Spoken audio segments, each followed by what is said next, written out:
Young Reporters Disclaimer. Before we get started, a quick note. The views and opinions you'll hear on the Young Reporters are just those of the producers, our guests, and our friends, and don't represent the policies or official views of the J. Orin Edson Entrepreneurship Plus Innovation Institute. Matchmaker Communications 101, in collaboration with Arizona State University's Edson Entrepreneurship and Innovation Institute, presents The Young Reporters. The Young Reporters chase down ordinary people doing amazing things in the greater Phoenix community and beyond. These inner-city young journalists take their classroom on the air, a class about ethics, commitment, loyalty, and teamwork. When you're on The Young Reporters, be prepared to talk about things you never expected. And now, let's go into the classroom. We are back into the classroom for the second time with this amazing group. Today is February 13th, I believe. Friday the 13th. 2026, Friday the 13th. I love the number 13. You into 13 or not? Yeah. Okay, good. No trustadictophobia in the room? What do you call it? I think it's trustadictophobia. You can't say that on air, No, I was Kim. wondering the same thing. I was wondering the same thing, Kelly. I was I have no surprised. idea where that word came from. It just popped in. Coming That's from what she Kim. said. I never expected to hear it from Kim, So anyway, trustadictoria? What is it? Trustadictophobia. Moving on. Yeah. I know. Today is February 3rd. The reason I mention that is because there's so much in the news just today related to our panel today. Today, before we came to the studio today, I was hearing about a little bit more detail about the El Paso airport thing, which relates to your business venture. The fact that it was very expensive to shut down El Paso airport, and they're still trying to figure out who actually made the decision to shut down the airport. And you guys have the solution for it. Let me say, when I say you guys, we are talking about here in the studio with the Young Reporters. We have with us Aaron Quisenberry, Cody Brown, Clay Richardson. They're from Startup Central. And so we've been talking with them on the first show about this complicated, massive, multi-directional, highly technological business that they have been developing over many years with their experience from Silicon Valley. And yet they are also off-the-grid type people doing something that involves bringing farming into San Francisco, which is kind of strange when you think about it. But anyways, there's so much to cover in this show number 2. We've also got Tian Real with us. Tian has a big experience in the nonprofit community. Tian, I want to ask you a real quick question before I get everybody else introduced briefly. In your dream world, if everything worked out perfectly, what was your dream job? What was your dream thing to do with the rest of your life at this point? What would you want to be doing right now? With regard to the homelessness? Well, no, in regards to anything, knowing that you have a book to finish up, and your book is about what, basically? What's your book about? I would say, because of your comment before, it was about healing from some early sexual activity. Okay. And understanding, the name of the book is Duct Tape and Wine. And Duct Tape and Wine? Yeah. Oh, that's a great title. Yeah, it's Makes from me want to open it. a meme that says duct tape is to men as wine is to women. It fixes everything. So based on that interesting. principle, That is greatest title. Interesting. the relationship. Okay, you're going to edit, right? No, not much. We don't do much. So you clean it up, whatever. Seriously. Okay? I don't know how to clean this. Okay, well then just give me just an idea. Duct tape and wine. So it's fellatio. How's that? I'll clean it up that way because now everybody has to look up what that means. Okay, and so basically it's like you're talking about healing from some pain, and we've already in the first show covered. Aaron's been on a journey from the highest heights to the lowest depths, and everything in between. And he's come out in great shape from the experience, ready to help the world. Now you're in the same position. Whatever pain you went through, obviously you've come back from that, and you've been ready to help the world, and you've been doing it different. So ideally, if you could pick your future, the rest of your 25 years, 30, 40 years, what would you be doing? What would you be leading to solve right now? What problem are you going to solve if you could pick it? I know this doesn't sound like it's related to the book, but it is. It's about helping women change their concept of what they're capable of and what they need. And I mean it in the deepest level. And I use the analogy of Lilith and Eve. And I think that women need to move from the concept of the initial feminine from Eve to the more badass Lilith needs to be incorporated into this. And at that point, and women's sexuality needs to be embraced as well, and their ability to express themselves. How do we? I talk about in the future we do a sexually abused reporter show to deal with a lot of women. Does that encompass some of what you're talking about? What would, if we were to try to solve the problem, create the visibility for the problem you're describing in order to get people in front of the people that need to solve whatever the problem is? I think it's a perspective on what happened. Okay. I had to look at what happened with me and change the perspective of what did I benefit, what did I get from this, and how do I take that and make it into something valuable for me. Okay, so you made it valuable for me because you were part of the team that brought us into St. Vincent de Paul, and St. Vincent de Paul didn't end up being the most full-range experience forever and ever, but it was a great experience working with a fabulous organization with wonderful kids and parents, and it helped us progress along our journey in terms of with the young reporters. But that's why we're here today, because we've been progressing thanks to people like Kelly, who brought us into other classrooms, and Kim, who's in one of those classrooms, who brought us into ASU thanks to her friendship with Kelly. This is all connective tissue. It's all about communication and taking polar opposites, highly technological people who can use multiple tech words, one after the other, and it all makes sense to them, and yet they are very social, high on the social EQ. They are not your typical ballpark, stereotypical Silicon Valley engineers. These guys are fun, great people who are probably going to fix a lot of the problems in the world. So back to that point. Now we're at the point. Kim, in your vision, having experienced show one with these guys, I know you've met them before once or twice. What's your vision of how this matches up with ASU Edson Entrepreneurship and Innovation Institute, especially Invention Convention, but don't exclude the college kids, because those programs that aren't going to be part of March 28th are also really interesting programs that might relate to their business. So you draw the picture of what you see. So I have to say, first off, I am not speaking for the university. I'm speaking my own opinion right now. There's so many connectors. First off, I'm going to drag them all into Judge. To Judge Invention Convention, right? Judge Invention Convention, both trying to get them to help out with the virtual, because we've got over 300 projects to do that, but then coming out on the state. But the other thing that I really want to do, and Travis and I talked about it, and Clay and I played with it a little bit, but really haven't investigated it, is a lot of these kids have some amazing ideas, but their prototypes are cardboard. It's all upcycled, because we encourage that. We do not want kids to be judged based on, it's about the invention process, not about the prototype and does it work or not. But these guys can help them make those prototypes work. They can help them turn it into something that is actually patentable, that, they really have something real to take to the U.S. Patent Office when they're filing for patents on these things. And you're talking about kids anywhere from K through 12. Kindergarten through 12th grade right now, so I'm focusing on the Invention Convention.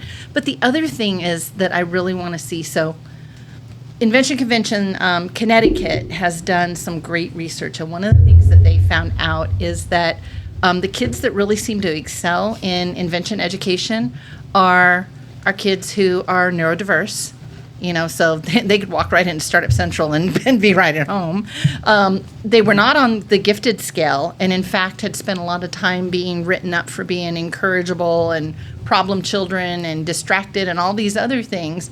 But then they excel at inventing, and then once they start inventing, that returns the fun and the hands-on and what's real to them, and then they start doing better in school. Their attendance gets better, their attention gets better, because they have something to focus on.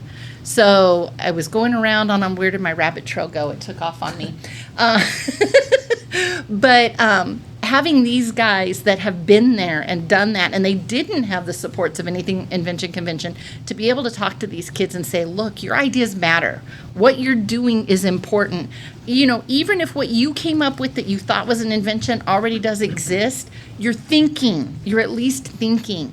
And we need more innovators like Cody and Aaron and Clay and Norbu and all the guys that are at Duke and all the guys that are in the studio, because they're not content with just waiting around for someone else to fix the world's problems. They're gonna fix them. They're not waiting for permission. They're just gonna do it. And I want these kind of voices in the rooms with our young inventors to show them, because we live in a consumer world right now. And Clay and I were kind of talking about this off. That's part of the reason that American manufacturing is not where it's at, because we want just a bunch of cheap stuff, because we've got to have the stuff that then within 6 months ended up in the recycle bin or the garbage can or back in Goodwill. Something you said triggered Aaron. Aaron, what triggered you? Go ahead. Hey, to go back into some of the things that Kim was talking about, yeah, I got expelled twice. I was held back in kindergarten. I was in special ed, yet I couldn't read till second grade, and then in third grade I had a college grade reading level, and I was getting accused of plagiarism in like fifth or sixth grade, And I had some teachers who recognized what I was good at and gave me a lot of encouragement. In fact, one of our friends, John, who's not here today, but very I'm glad close. you brought up John. I really am. Yes. So what about John? John was one of my neighbors, and I used the word utilitarian, and I was probably 10 years old, and he's like, how do you know that word? You're a 10-year-old, And he encouraged me. He gave me big books. He let me read. He gave me smart things to do, and it sounds a lot like that's what you guys are doing for these kids, because the rigidity of our current public school system is problematic for a lot of people who fall through the cracks, who are out of, I can't remember, out of industry, as Clay put it. They just don't quite fit the rubric. So Out of distribution. that's right. Kelly, I want to say one thing in your favor here, too. Kelly is a fabulous connector. Her parties are connective tissue in this community. Shh, we don't And a talk lot of about fun. the parties. No, but the point is that her friend John, that's your mentor in effect, her friend John, I got a chance to talk to John at a party New Year's Eve, I believe. John was fascinating. I connected with him so much. I'm still waiting for a return phone call from him, but I can't wait to see him again. And he's involved with you guys, right? John is involved with you guys, isn't he? Or about to be? Yeah, I've actually known him for 30 years. I knew him as a child, and I couldn't think of somebody better to bring into the project than somebody who mentored me, That's pretty good. In a very similar way that Kim's organization is doing for a lot of children. John is great. What's John's last name again, Kelly? Fairless. Fairless? Now, I've known John since 1977. We met when he was a Little League or Pop Warner football player, and I was a little cheerleader. So we've known each other went to high school together, went to the same college, whatnot. I'm glad, Aaron, you brought up John's name. We have another segment to get to in just a couple minutes. We are the Young Reporters, the older version. Bob Fishman, Kelly Randall, Kim Reynolds, Alan Ripa, Clay Richardson, Cody Brown, Aaron Quisenberry, and Tian Riel. We'll be right back after this short break.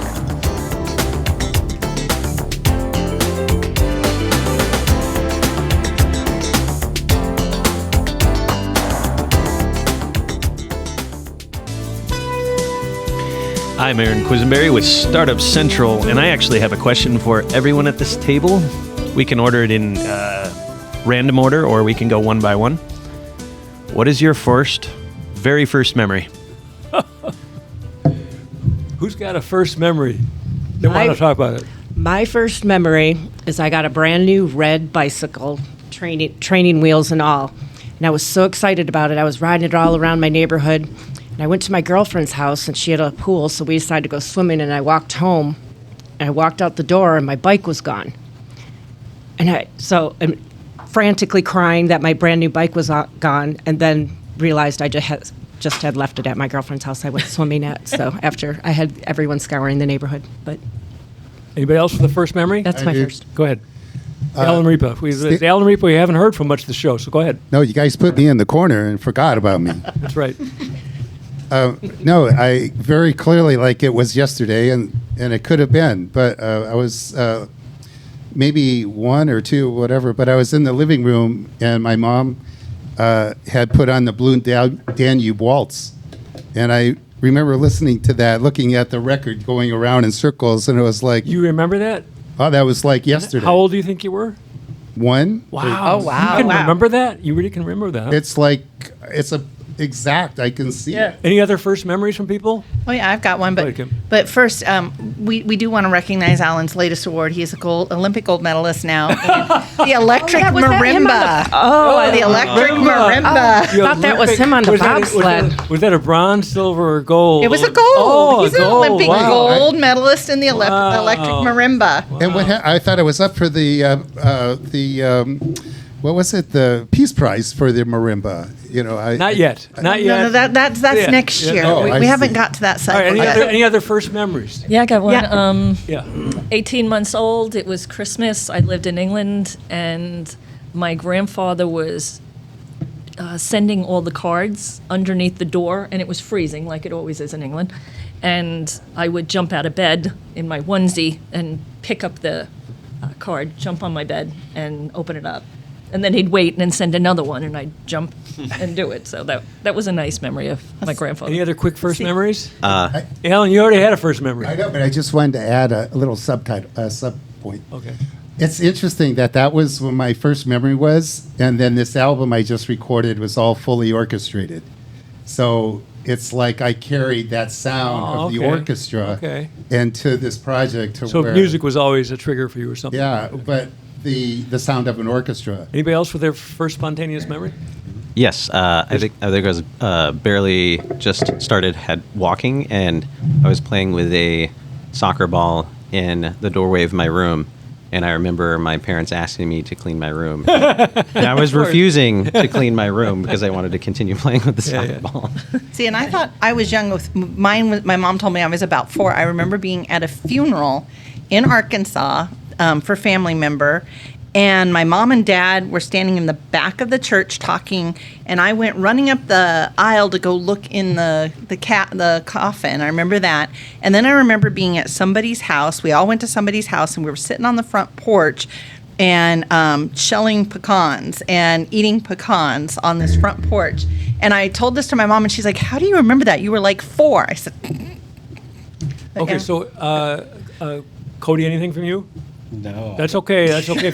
I don't have many memories before high school. I'm kind of like you with that. Aaron, I'm curious. You were Peter Pan. Why was that question important to you? I remember a lot.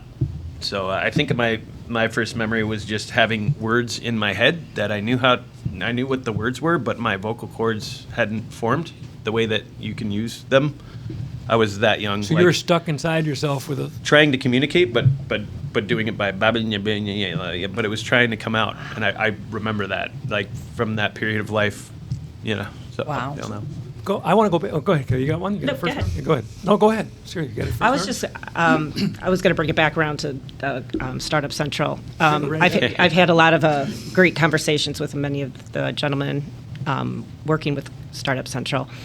And I wanted to ask Cody, during break, we had talked about some of the different things that they are experiencing, creating, manufacturing.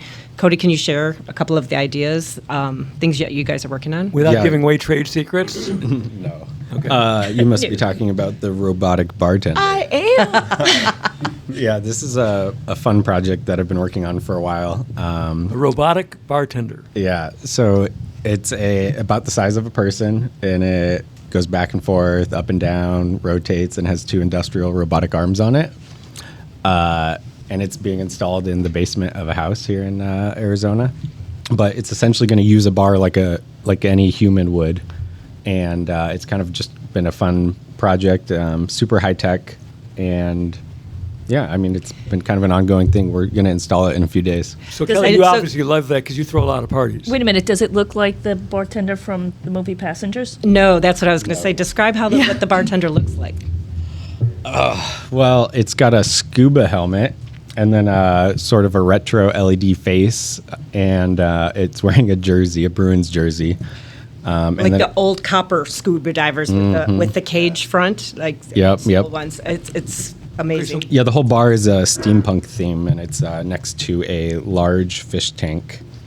So how much are you guys, you're dead serious business, okay? Obviously a dead serious business. We have meetings. You have, okay, and so. Where? How much of your time is spent in the creative goofy space. I think you guys had a phrase for it, harebrained or whatever it was you guys used. How much is in the goofy creative space that leads to stuff, and how much is just in the goofy creative fun space just for the fun of it? I think that budget sort of balance changes depending on how far behind on the projects we are.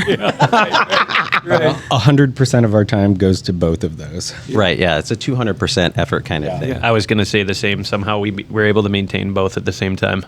And so, go ahead. I could even say, I'm full on aware that, they sleep at their shop sometimes in order to meet deadlines. They do whatever it takes to accomplish their goals and meet those deadlines. Kim does that every day of her life. It seems like sleeps with her work and at her work and for her work. It seems like, right, Kim? You have a very busy schedule. The thing is, though, that's the difference between a job and a career is something that you truly love. Mm-hmm. And you see, when you're doing something that's not for you, that it's for the greater good and for greater things. Clay and Cody and Aaron all have a deeper things that they're working towards. It's not just about making money and making cool tech. It's about changing manufacturing. And I am horrible. I know these guys multiple times, but I'm going to say your name, Tien. When she's working towards, it's about bringing respect and self-dignity back to people.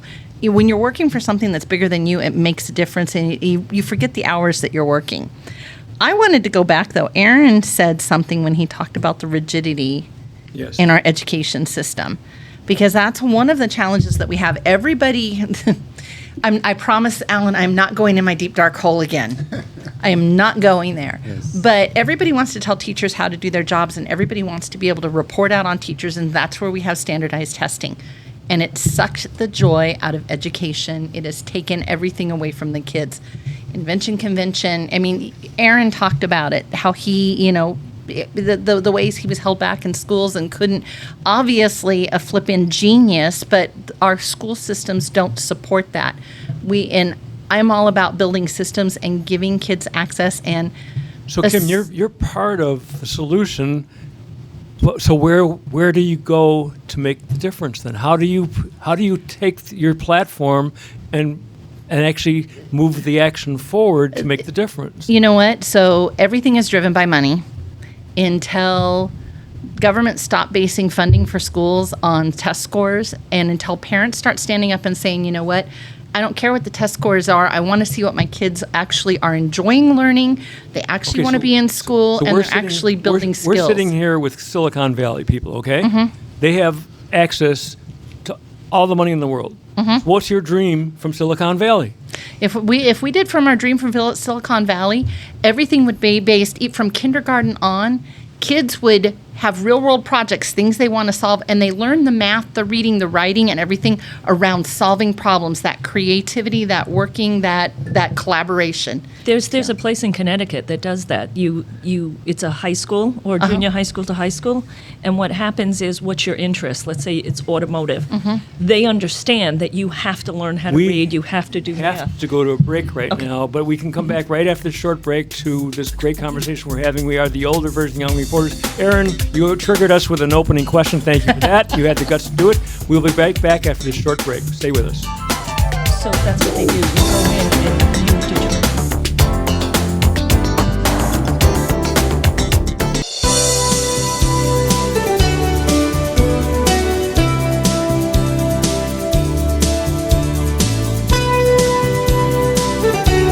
Hello, we are back with Young Reporters. I am Tien Riel, and we were just discussing some of the future ideas of what a great school system would look like for people.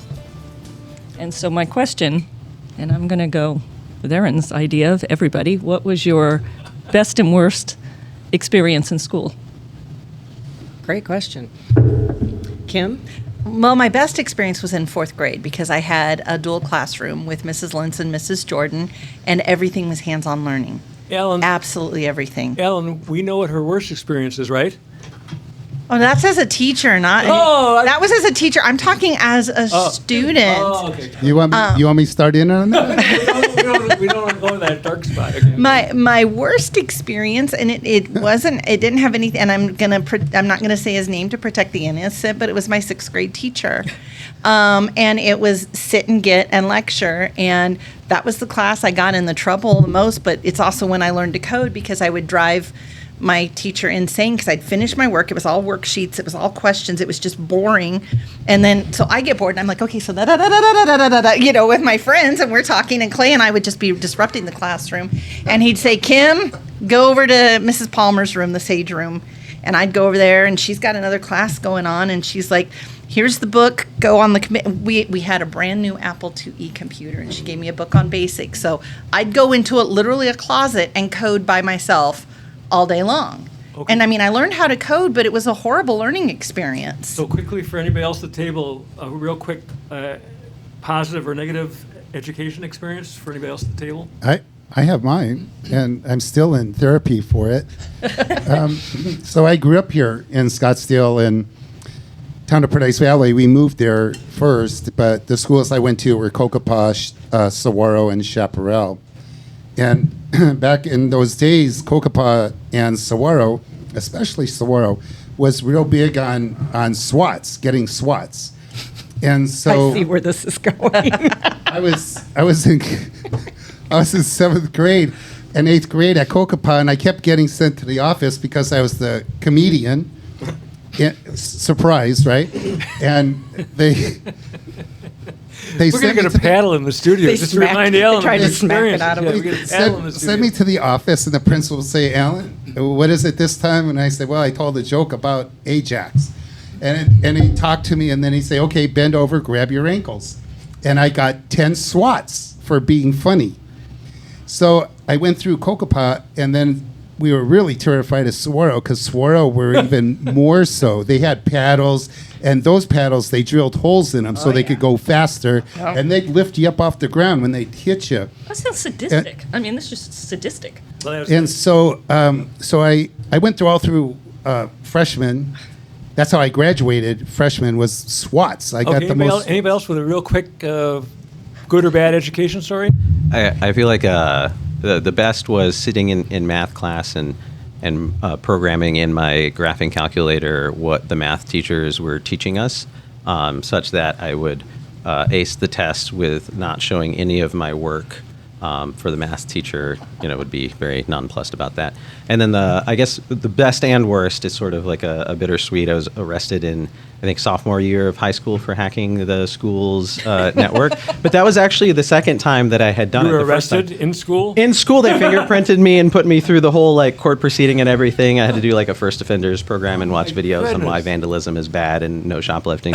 But the first time I had hacked the school's computer system, I had changed other people's grades, right? Like the goody two shoes, I brought them down from an 8 to a That's a pretty good school story. Anthony Broderick over here. All 3 of my kids got in trouble. Well, no, my boys got away with it. Becky got caught. She got suspended for hacking the firewall. Now all 3 of my kids you did were it. doing this before AI, so this is really creative, right? Okay. So the Windows NT network system and the network share mounts and stuff like that. Yeah, That was the best Windows ever made. It was. Bring back Windows NT. Yeah. All right, so I want to get back to getting a little more detail about. I want to bring John back in the conversation. Kelly, what is it about? How do you connect up with all? You don't call yourself a matchmaker. I do. I call you a matchmaker. I call myself a matchmaker. How do you instinctively? How do you instinctively?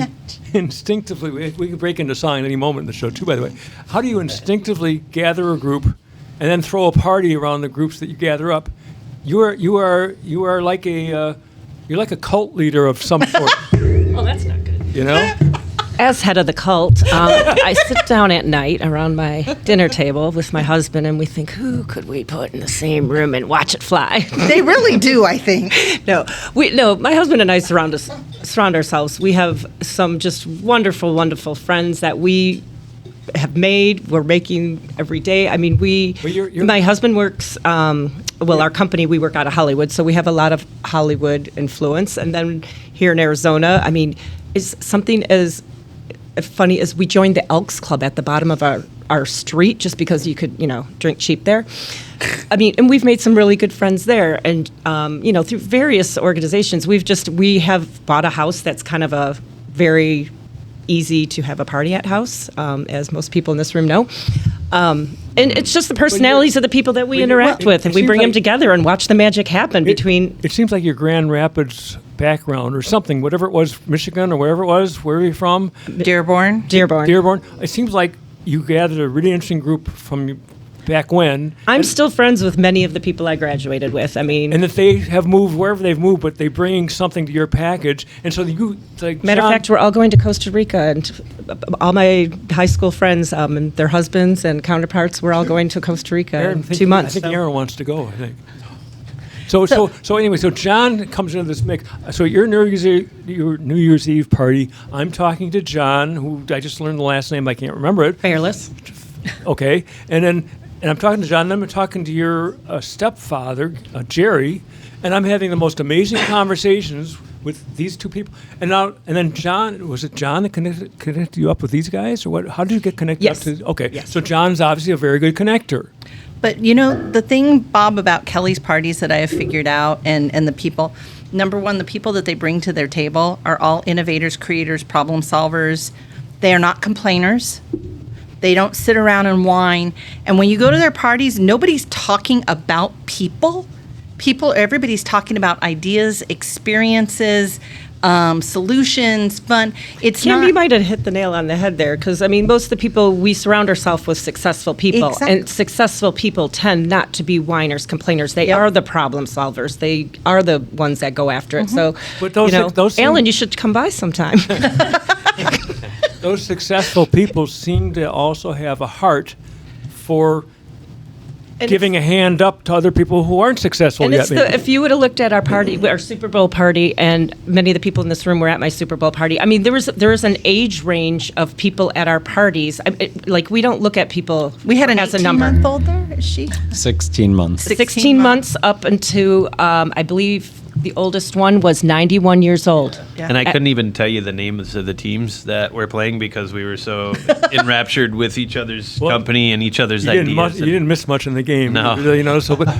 Okay, as you guys progress then, and Tiana included in this, as you guys progress, as you start getting the funding, and as your products start coming into full fruition, as you start bringing back manufacturing to the U.S., in spite of AI trying to put people out of work in a lot of cases. So how do you guys keep on your personal missions so that you don't become like other leaders in Silicon Valley that have gone off track? How do you keep to your mission? I think one of the important parts for me is that every now and then I have to get away from the quote-unquote laptop people and the startup ecosystem and arguing with computers, and now they can argue back and understand what I mean. And getting out into nature and doing manual labor and working the empathy muscle, right, and putting myself in other people's shoes and stuff like that. And so one of the recent conversations I had with an investor, and he was like, "Oh, you're very vulnerable to green mail right now." And I'm like, "Well, I'm a hobo. You can't green mail a hobo. That's like trying to green mail the Joker, right? Like he'll just burn a big pile of money and laugh at you." And what's green mail? So green mail is where an investor can come in and say, "I'm going to give you this amount of money and it's going to solve all of your problems. And the deal that you're going to take gives me a lot of control and ownership over your company." And you sort of have these golden handcuffs kind of situation. And so it's like blackmail, but with green money. And so you're trying to avoid green mail. Is that the idea, or Well, getting sucked up by green mail or something, or what? Well, it's having that sort of hobo roots that we've developed. Makes us resistant to the sort of green mail and the pressures, the traditional pressures for investors and stuff like that. And so, the way that we've issued the stock voting ratio for the founders is that the founders will remain in control of the company. No matter how much we get diluted by investors and preferred stock and stuff like that. And so that's a way to stay true to the mission. So how do you, because you're in your mid-late 30s, most of you guys, or what? How do you avoid the pitfalls of if things ever start to break apart, if your relationships get screwed up and stuff, how do you avoid that? We have a couple of experienced yogis on our team, Taoists and Buddhists, who have studied in monasteries for Duke and decades. Norbu. Yeah, and so they're also very important in giving feedback on what's happening, what the feeling is, and like what the immediate future holds and the consequences that may happen. And so we regularly have a sit down and meditation and like, okay, what is the most right thing to do in this situation? And my father would tell me all the time, like, if you always do the right thing, you never have to worry about your conscience bothering you or second guessing you after that decision. And I would have to say, just all of you guys, Norbu was a very interesting gentleman that I met too, but all of you guys are very grounded. And I mean, I think that's another way of what you just said. You're very grounded in your principles and what you believe in, and you do believe strongly and have every reason to believe strongly in yourselves. And I think that's what's going to bring success for you guys. We have one more segment, I think, if I'm not mistaken, before we're wrapped up for the day. But this is a great evolving conversation. I really appreciate people being here, being honest, being legitimate, being authentic. We are the Young Reporters, the old version. We'll be right back in a couple minutes. Stay with us.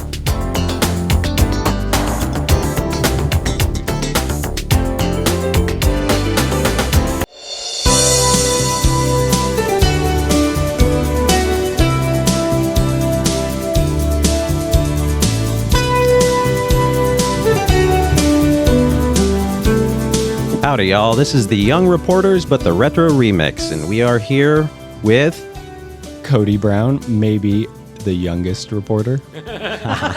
And I'm Clay Richardson. We're both from Startup Central. We have Aaron Quisenberry here. What up? Tien, and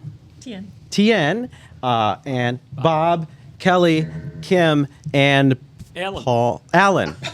Sorry, I'm bad with names, but the faces, everybody's got a face, so I'm just like, I got the a face. Yeah. You got us in. Good job. Yeah. Good question. Thank you so much. Right. So my question for you, Tien, if on our way out here of the studio, imagine we're live streaming, and we all got hit by a meteor, and so you only had the next 15 seconds to tell everyone who's listening something, what would you say? It's all good. It's all good. It's all good? It's all good. It's all good. Okay, there's It is. the That's meteor beautiful. It's question. very beautiful. Succinct. All right, so we're in our last segment, and so, a lot of the show we've had this conversation about rigid education, veterans issues, job issues. Again, we want to move the ball forward fast. I'm older than the rest of you guys in the studio. I want to move the ball forward real fast. So how fast do you want to move the ball forward, and what's the next? You guys have a lot to accomplish in your business. But after you get that first major hit that makes your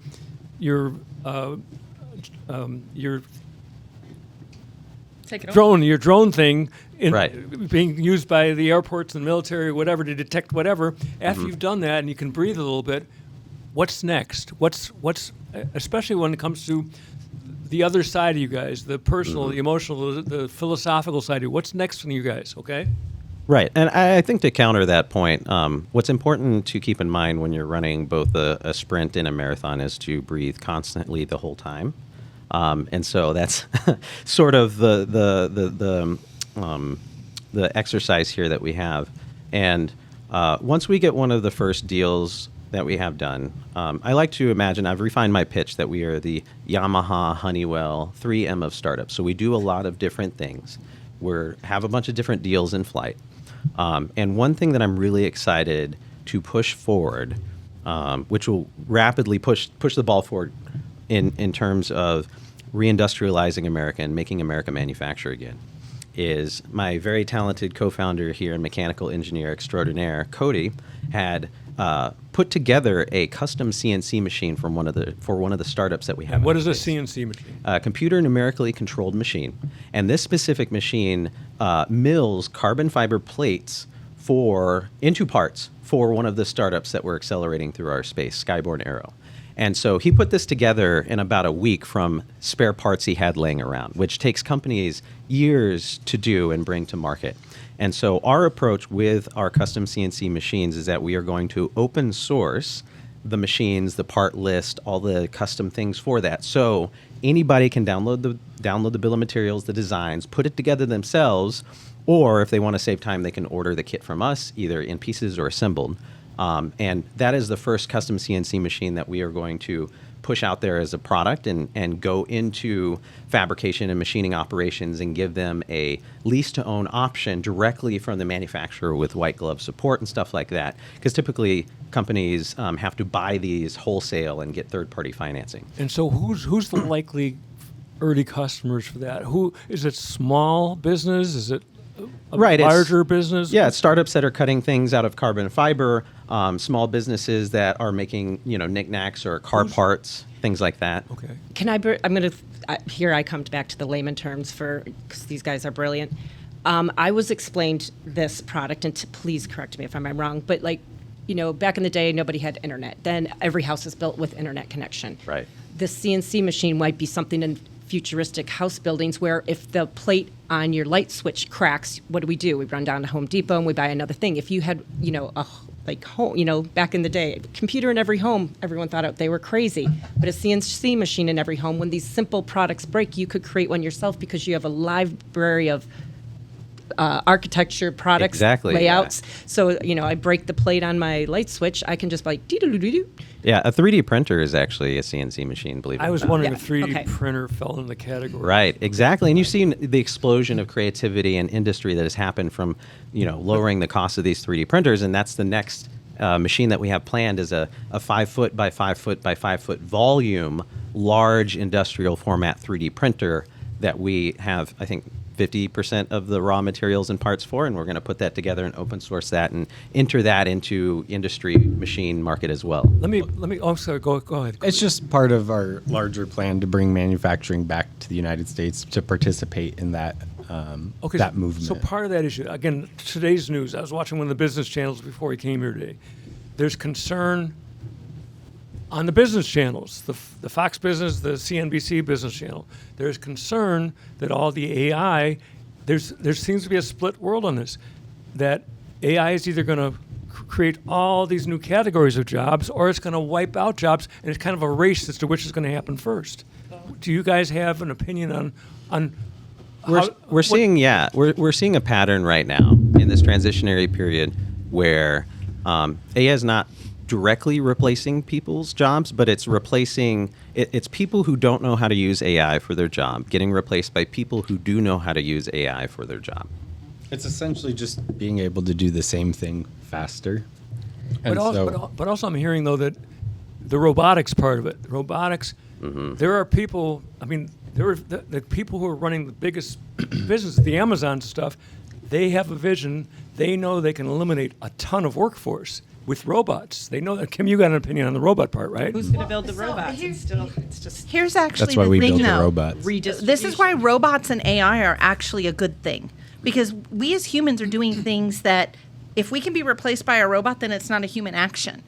That frees us up to be able to do creativity is a human thing. Right. Right now, we are not being creative because we're so busy doing the things to survive and to put crap into our pockets. Yes. If the robot can do it, let the robot do it, and then humans have to learn Aaron, to pivot. you got something too, right? What do you got? Wait, I was just going to ask what I'm hearing you saying, though, is that it's not just simply bringing manufacturing back to the United States. You're talking about home manufacturing. So your light switch, you're not going to the store anymore. You're going to create what you want in your own house. You're going to manufacture your own stuff in your house. Yeah. So that's even bigger than just bringing manufacturing here. And I could tell you something, just being under the very close tutelage of the guy that made 3D printers accessible to the world. His whole ethos is recycling everything and having materials everywhere for everyone to use, and we're getting to the point where his dream is becoming a reality. And Tim Anderson, by the way, shout out to Tim Anderson, robot at MIT. So again, in the interim, because I get this argument all the time, because I'm always preaching technology stuff for 25 years, mostly on the negative side of it. But I'm hanging out with you guys is great because I want to be exposed to the positive side of it. But the idea of what's his name, Yang, the guy from Seattle, who's always talking about universal basic income. People in the interim, in the interim period where people are losing jobs and they're gaining new jobs, universal basic income is not exactly a way to make people happy. Not to get too political, but No, we don't go political, but go and make a point that's, go ahead. everybody in the military has the same outfit, has the same uniform, has the same pay. If they can do it in the military, why can't they do it elsewhere? Again, that gets into a whole. I'm sure that there's a lot of opinions on that, but basically, it's like there will be a lot of people who won't be happy with that concept. A ton of people won't be happy with that concept that everybody gets the same pay, gets the same uniform, gets the same whatever. A lot of people won't be happy with that. If you think about the people who aren't going to be happy with it, and you get them to look at the military as the same way that they look at the UBI, it might be an easier transition. What's the UBI? Universal basic income. That's right.